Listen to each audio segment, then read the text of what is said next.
Audio 3 book का नाम संस्कृति संजीवनी एवं श्रीमद् भगवद गीता। लेखक पंडित श्री राम शर्मा आचार्य।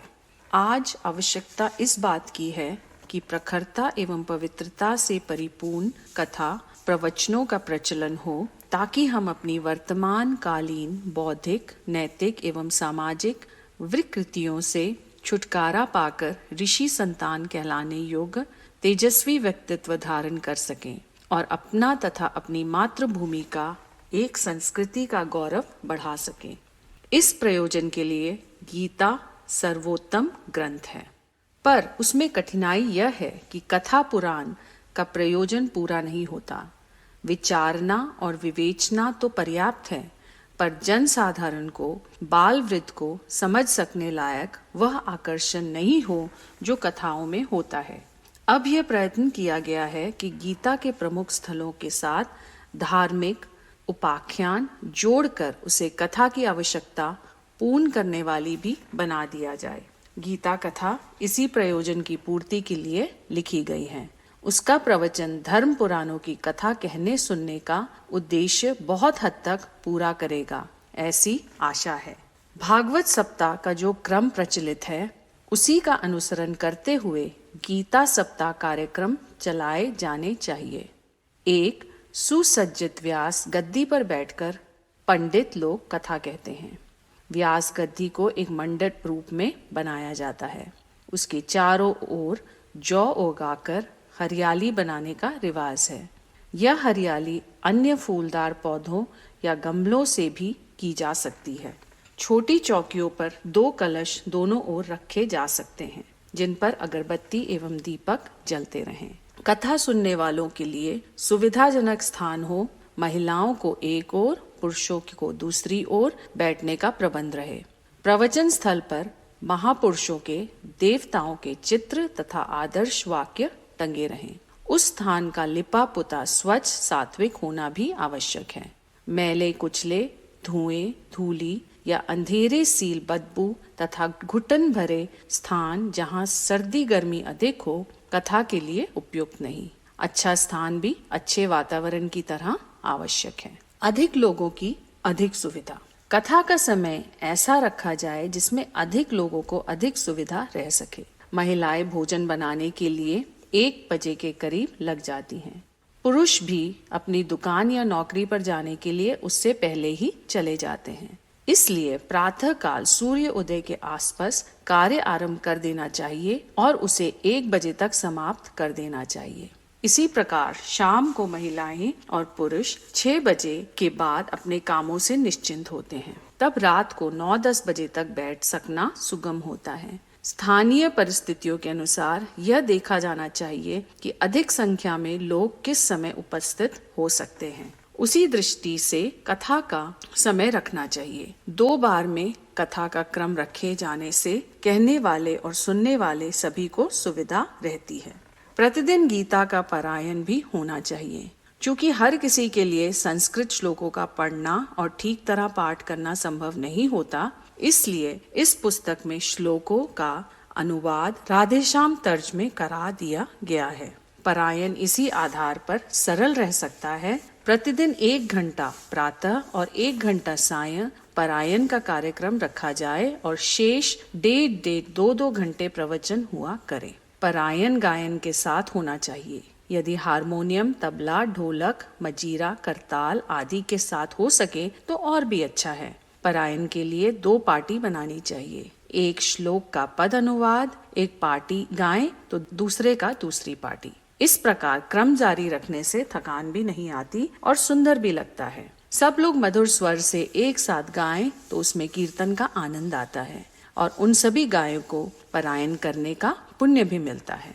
इस तरीके से उस आयोजन में सम्मिलित रहने वालों का संपूर्ण गीता का भाव पद अनुवाद में सुनने का भी अवसर मिल जाता है। प्रवचन तो कुछ थोड़े से श्लोकों की व्याख्या का ही हो सकता है। 7 दिनों में 700 श्लोकों की विस्तृत व्याख्या का प्रवचन संभव नहीं। प्रस्तुत योजना के अनुसार 12 श्लोकों का व्याख्यान रखा गया है। शेष श्लोकों का भाव तो इस पारायण कार्यक्रम में ही मिलता है, इसलिए उसकी भी अपनी उपयोगिता है। मधुर कंठ वाले लोगों को इन गायन पार्टियों का नेतृत्व करना चाहिए। शेष लोगों को ऐसा अभ्यास करा देना चाहिए कि वे मध्यम स्वर में परस्पर आवाज और स्वर मिलाकर बोले। आगे पीछे और ऊंचे नीचे स्वर में अनिच्छा और कर्कशता पूर्वक गाने से गाना अच्छा है, क्योंकि उससे लयबद्धता है का आनंद ही चला जाता है और परायण नीरस, कर्कश एवं बेतुका लगने लगता है।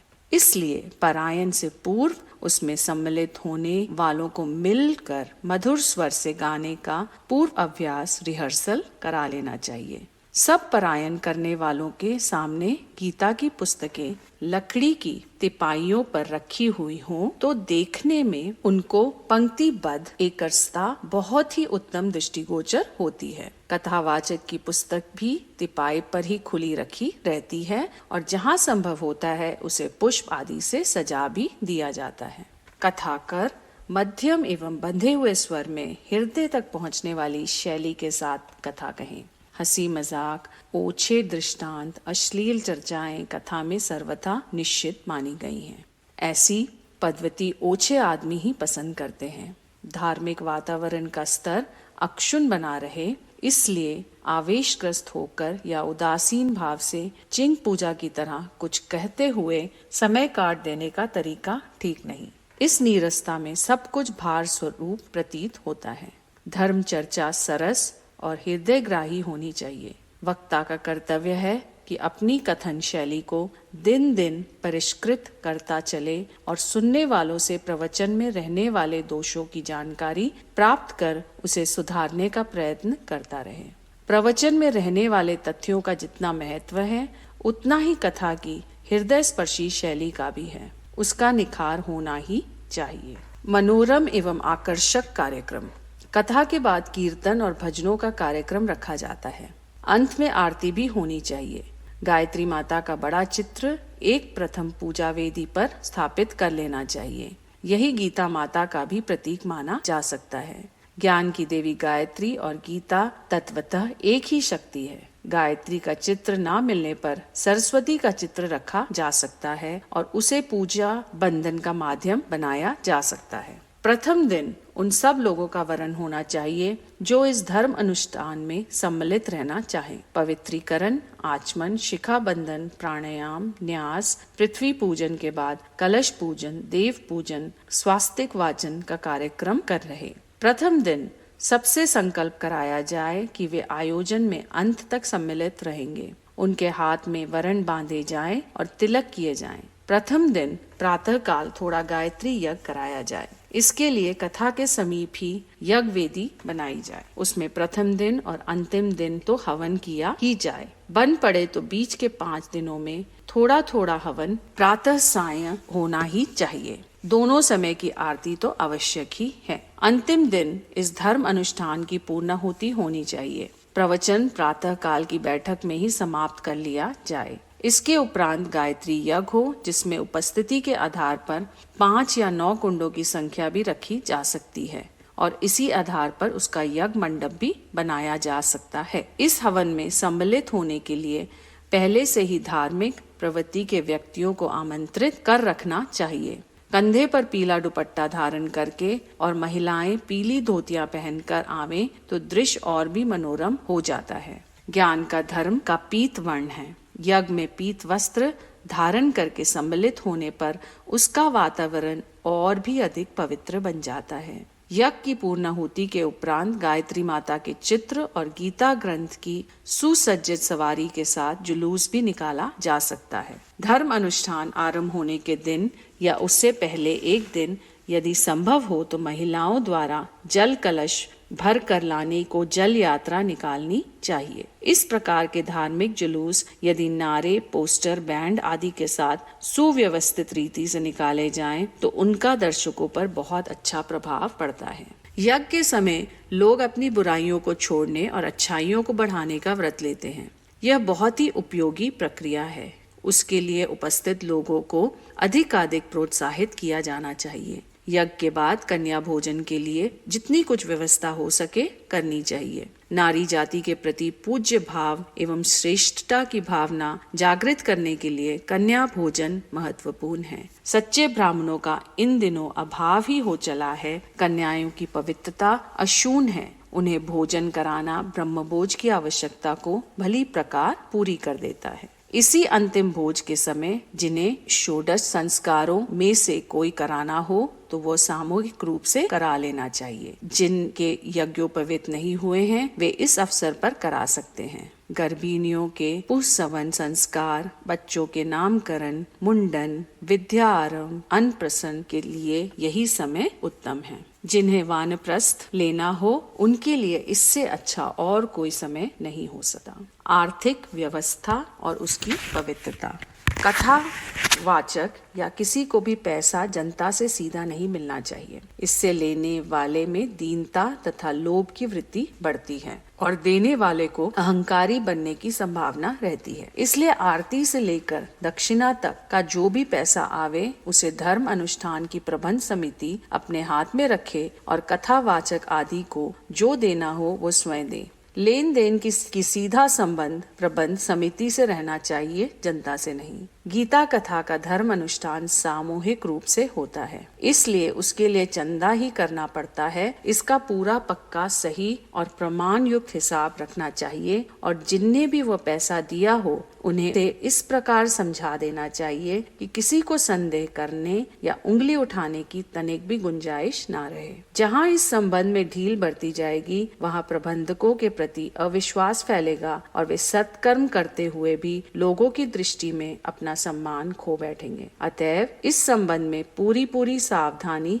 बरतनी चाहिए। हमारा विश्वास है कि गीता के माध्यम से जन जागरण की इस शैली का धार्मिक जगत में समुचित स्वागत होगा। बौद्धिक एवं नैतिक क्रांति की आवश्यकता अनुभव करने वाले विचारशील लोग धर्म अनुष्ठान युक्त इन साप्ताहिक शिविरों की आवश्यकता अनुभव करेंगे और अपने अपने यहाँ इसके लिए यथोचित प्रबंध करेंगे। इस आधार पर इतने बड़े देश में हजारों लोक सेवकों को आजीविका मिल सकती है और वे नव निर्माण के कार्य में निरंतर लगे रह सकते हैं। 100-200 रुपए इकट्ठे करके एक छोटा सा साप्ताहिक गीता धर्म अनुष्ठान आसानी से किया जा सकता है तो उसकी व्यवस्था में बड़ी कठिनाई नहीं होनी चाहिए। जबकि धर्म के नाम पर निरर्थक हा हू में हजारों रुपए बात की बात में इकट्ठे करना और खर्च करना कठिन नहीं होता तो विचारशील लोगों के लिए ऐसे छोटे आयोजनों में कोई विशेष कठिनाई क्यों होगी। इस योजना के अनुसार यदि कार्य किया जाएगा तो उससे भारतीय राष्ट्रीय एवं समाज के मानसिक एवं चारित्रिक विकास में आशाजनक योगदान मिलना सुनिश्चित है। जहां सामूहिक आयोजनों के रूप में यह प्रयोग ना हो सके वहां भी घर घर में पारिवारिक प्रशिक्षण के रूप में अथवा साप्ताहिक सत्संगों के रूप में यह कथाएं पढ़ी जानी चाहिए। गीता कथाओं का प्रसार अधिकाधिक होना चाहिए। इसके लिए संगठित रूप से ऐसी पृष्ठभूमि तैयार करनी चाहिए कि हर साल हर जगह इस प्रकार के धर्म अनुष्ठान होते रहे। युग निर्माण योजना को व्यापक बनाने के लिए इस प्रकार के धर्म अनुष्ठान बहुत ही उपयोगी सिद्ध हो सकते हैं। गीता कथा प्रथम प्रवचन। धृतराष्ट्र जी ने कहा, हे संजय, धर्म भूमि कुरुक्षेत्र में युद्ध की इच्छा से एकत्रित मेरे और ऐसे ही पांडु के पुत्रों ने क्या किया। गीता के प्रथम श्लोक में जीवन तथा संसार का स्वरूप दर्शाया गया है। महाभारत युद्ध के बहाने जीवन संग्राम का उसमें दिग्दर्शन कराया गया है। इस संसार को धर्म क्षेत्र कहा गया है क्योंकि उसका धर्म ही सार है। धर्म के आधार पर ही संसार की सुख समृद्धि संभव होती है। इसे कुरुक्षेत्र भी कहा गया है। कुरुक्षेत्र अर्थात कर्म क्षेत्र। कर्तव्य निष्ठा, पुरुषार्थ, श्रमशीलता एवं उद्योग परायणता से ही यहाँ किसी को सफलताओं और विभूतियों के रसवादन का अवसर मिलता है। इसी प्रकार मनुष्य का जीवन भी धर्म क्षेत्र और कुरुक्षेत्र है। धर्म निष्ठा ही मानव जीवन की सफलता एवं सुख शांति की आधारशिला है। इसी प्रकार कर्मशीलता द्वारा ही प्रत्येक व्यक्ति अपने भाग्य का निर्माण करता है। धर्म निष्ठा और कर्तव्य परायणता छोड़ देने के बाद मनुष्य जीवन मृत तुल्य हो जाता है। उसमें फिर ना कुछ आनंद रहता है और ना उत्कर्ष की संभावना ही शेष रह जाती है। इसलिए मनुष्य जीवन भी धर्म क्षेत्र और कुरुक्षेत्र ही कहा गया है।